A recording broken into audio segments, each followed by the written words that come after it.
Bismillahirrahmanirrahim. Assalamualaikum warahmatullahi wabarakatuh. Alhamdulillahirabbil alamin. Wassalatu wassalamu ala asyrafil anbiya'i wal mursalin wa ala alihi wa ashabihi ajma'in. Selamat pagi semuanya. Perkenalkan, nama saya Arif Mayusawal Nurjagat, bisa dipanggil Kak Arif atau Ayah Arif juga tidak masalah, atau Pak Arif juga boleh. Baik, anak-anakku sekalian yang dirahmati oleh Allah Subhanahu wa taala, pada kesempatan kali ini saya akan bercerita tentang perjuangan Rasulullah SAW di dalam menyebarkan agama Islam. Saya mengambil referensi dari Rasulullah Teladan Utama yang diterbitkan oleh Sigma Daya Insani, ya, dengan judul Madinah yang Bercahaya. Cerita ini sengaja saya buat untuk mengikuti lomba bercerita kisah Rasulullah SAW yang diadakan oleh Pegadaian Syariah dan didukung oleh Sigma Daya Insani. Baiklah anak-anakku sekalian yang dirahmati oleh Allah Subhanahu wa taala, mari kita mulai ceritanya.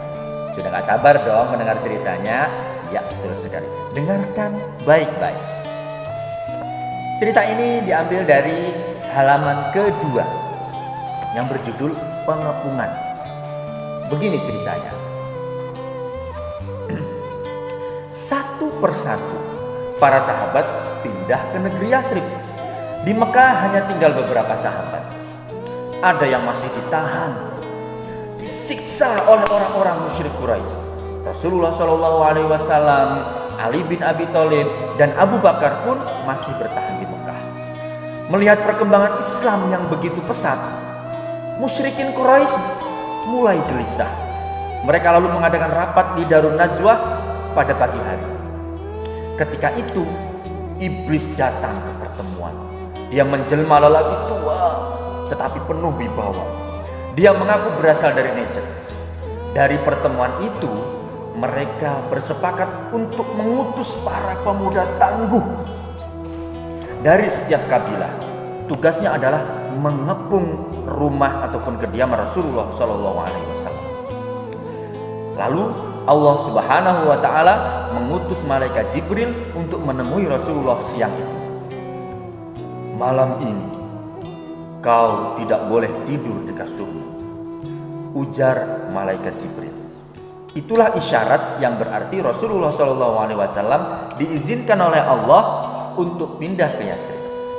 Keesokan harinya, siang terik menyengat, Rasulullah SAW bergegas menuju rumah Abu Bakar. Beliau tidak biasa datang siang hari. Abu Bakar terkejut didatangi Rasulullah. Suruh orang-orang untuk keluar, wahai Abu Bakar. Pinta Rasulullah. Ya Rasul, tidak ada siapa-siapa kecuali keluargaku, jawab Abu Bakar. Sesungguhnya Allah telah mengizinkanku pindah dari Mekah. Bisik Rasulullah SAW. Apakah aku akan menyertaimu? Tanya Abu Bakar. Iya, sahut beliau. Abu Bakar pun menangis mendengar kabar itu. Dia merasa gembira sekaligus terharu. Wahai Nabi Allah, aku telah menyiapkan 2 unta untuk kita berhijrah, jawab Abu Bakar dengan tangan begitu bergetar. Lalu mereka berdua menyusun rencana. Semuanya diperhitungkan dengan baik. Malam pun tiba. Suasana Mekah begitu sunyi. 11 laki-laki tangguh diam-diam mengendap-endap mengintip kediaman dan rumah Rasulullah SAW untuk memastikan apakah Nabi Muhammad SAW masih berada di rumah atau tidak. Sementara itu, Rasulullah SAW juga tengah bersiap-siap untuk hijrah. Beliau berpesan kepada Ali bin Abi Thalib untuk mengembalikan barang-barang titipan orang Makkah. Ali, tidurlah di ranjangku. Selimuti seluruh tubuhmu dengan selimut hijau ini, bisik beliau kepada sepupunya. Sebelum tengah malam, para pemuda yang mengepung rumah Rasulullah tadi tiba-tiba diserang kantuk yang luar biasa. Lalu pintu Rasulullah terbuka dan Rasulullah menaburkan pasir di atas kepala mereka sambil membacakan surat Yasin ayat ke-9. Tidak begitu lama mereka tertidur nyenyak dan mereka tidak menyadari kepergian Rasulullah SAW. Kemudian iblis yang tadi menyamar menjadi orang tua yang berwibawa datang menemui mereka. Rencana kalian telah gagal. Muhammad telah keluar saat kalian masih di sini. Dia menaburkan tanah ke atas kepala kalian. Apa kalian tidak sadar? Serunya marah. Mereka segera berebut mengintip ke dalam rumah. Terlihat seseorang masih tidur di dalam selimut milik Rasulullah SAW. Lalu mereka segera masuk ke dalam untuk memastikan. Ternyata yang berada di balik selimut adalah Ali. Barulah mereka sadar bahwa Rasulullah SAW telah pergi. Sementara itu Rasulullah bergegas menuju rumah Abu Bakar. Mereka berdua keluar dari kota Mekah menuju Gua Sur. Orang-orang Quraisy segera mereka mengejar mereka berdua. Apakah orang-orang Quraisy berhasil menangkap Rasulullah dan Abu Bakar? Tetap ya, kita akan lanjutkan cerita berikutnya. Ada di halaman keempat. Situasi yang menegangkan. Gua Sur itu terletak di pegunungan Mekah bagian selatan. Arahnya berlawanan dengan Yasrib. Rasulullah dan Abu Bakar harus berjalan sejauh 5 mil menuju Gua Sur.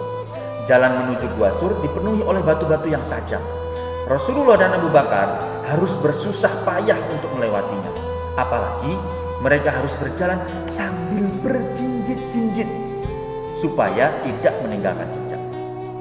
Rasulullah dan Abu Bakar beristirahat di dalam gua. Lalu Allah Subhanahu wa taala memerintahkan laba-laba untuk membuat sarang di mulut gua. Allah Subhanahu wa taala juga memerintahkan burung merpati untuk bersarang di sana.